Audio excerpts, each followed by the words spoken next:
अहम खबर है, वफाकी आईनी अदालत की पहली कॉज लिस्ट जारी हो गई। आइंदा हफ्ते वफाकी आईनी अदालत में 3 बेंचेस मुकदमात की समाअत करेंगे। Chief justice Aminuddin court room number 1 में मुकदमात सुनेंगे।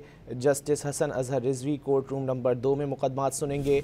जस्टिस आमिर फारूक और जस्टिस के आगा का बेंच रूम नंबर 3 में बैठेगा। अहम खबर है, वफाकी आईनी अदालत की पहली कॉज लिस्ट जारी हो गई। आइंदा हफ्ते वफाकी आईनी अदालत में 3 बेंचेस मुकदमात की समाअत करेंगे। Chief justice Aminuddin court room number 1 में मुकदमात सुनेंगे।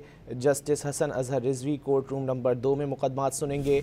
जस्टिस आमिर फारूक और जस्टिस के आगा का बेंच रूम नंबर 3 में बैठेगा। अहम खबर है, वफाकी आईनी अदालत की पहली कॉज लिस्ट जारी हो गई। आइंदा हफ्ते वफाकी आईनी अदालत में 3 बेंचेस मुकदमात की समाअत करेंगे। Chief justice Aminuddin court room number 1 में मुकदमात सुनेंगे।